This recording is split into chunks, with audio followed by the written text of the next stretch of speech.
जिनकी धड़कन ने चोट खाई है,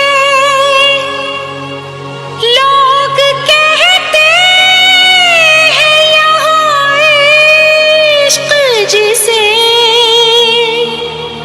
ऐसा लगता है बेवफाई है। दीवानी दीवानी दीवानी दीवानी दीवानी दीवानी दीवानी दीवानी मुझे लाख समझाया दीवानी दीवानी दिल ने मेरे दीवानी दीवानी मुझे लाख समझाया दिल ने मेरे, हाँ मगर मैंने दिल की न मानी। दीवानी मैं दीवानी सजन की दीवानी, दीवानी मैं दीवानी सजन की दीवानी। मुझे लाख समझाया दिल ने मेरे, हाँ मगर मैंने दिल की न मानी। दीवानी मैं दीवानी सजन की दीवानी, दीवानी मैं दीवानी सजन की दीवानी।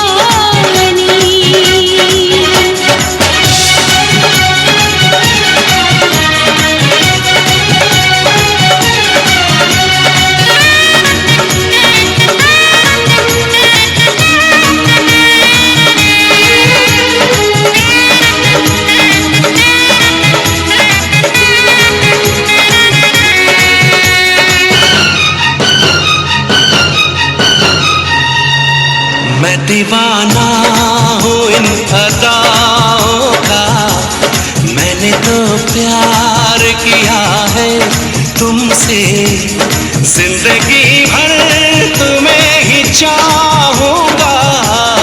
मैंने इकरार किया है तुमसे।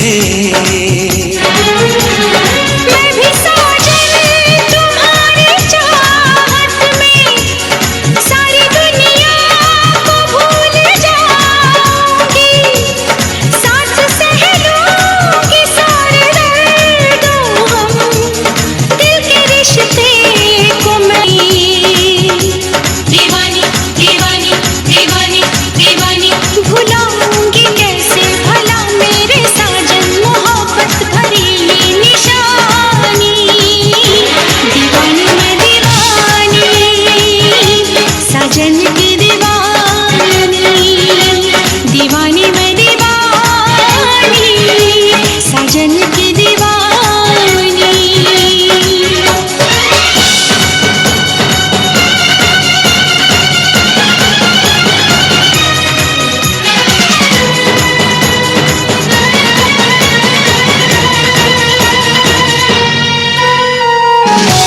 दीवानी दीवानी दीवानी दीवानी दीवानी नींद जब टूटेगी तो होश में आऊंगी मैं, कौन है कैसा है वो सबको बतलाऊंगी मैं। सारी दुनिया के आगे किस्सा ये आम करके जाऊंगी इस महफिल से उसको बदनाम करके। उसने दिल तोड़ा मेरा उसका दिल तोड़ दूंगी, वो न समझे कि उसको ऐसे ही छोड़ दूंगी।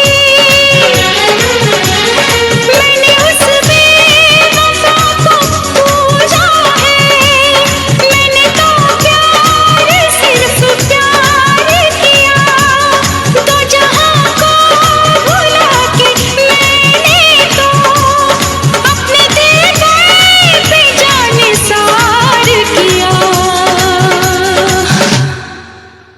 कभी सोचती हूँ जो मैं बीती बातें, बरसता है आँखों से